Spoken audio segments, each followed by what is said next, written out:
Hello and welcome to this final tutorial on the navigation drawer application. So in this tutorial what we are going to do is that we are going to try to attempt to start this activity, which is nothing but the menu items.java activity, which has the layout which is nothing but this, and we are going to start this thing inside the main activity. And we are basically going to start this whenever the user selects the option which is called as the view menu. So what we need to simply do here is that we need to go ahead and create an intent here, which is basically going to start a new activity.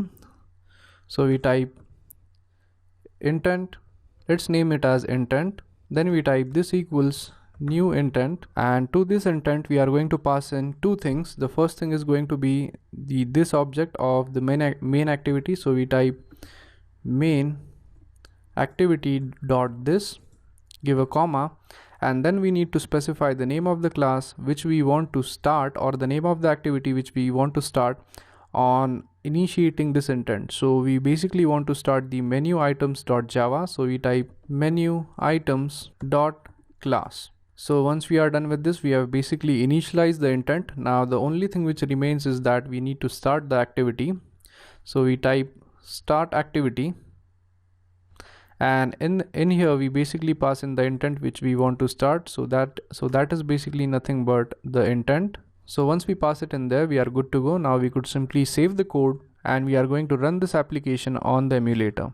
So as you could see, the application is now up and running on the emulator, and I don't know if it looks good or not. So basically whenever we select this button, our navigation drawer pops up.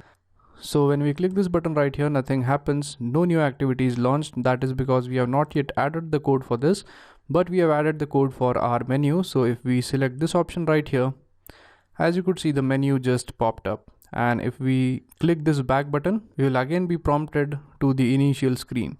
So that's basically how you create a navigation drawer in Android. So basically you could create this application right here, which is the pizza application, and you could basically sell it to any pizza shop if they are interested. One thing I would like to mention is that the main intention of this tutorial was to teach you guys how to use and how to create a navigation drawer and how to actually use it for navigation. So what you could do is that you could create as many activities as you want, and you could then connect those activities to this navigation drawer, and you could make your application look much more better. So I've made this ugly looking layout, and you could do it in a much more better way. You could use buttons here, you could use a login form, you could actually create a menu which we have created right over here, which is nothing but this menu, and you could actually design it in a much more better fashion. You could just simply use more stylish buttons.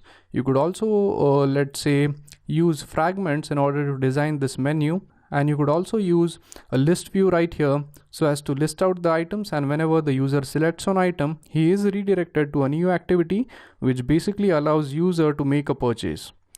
So that's it for this tutorial, and I hope you guys understood how to create navigation drawer in your Android application.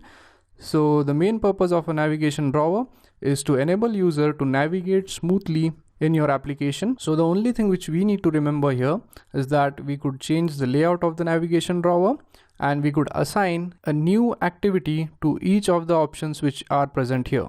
So thank you very much for watching this tutorial, and I'll see you guys in the next tutorial. Thank you.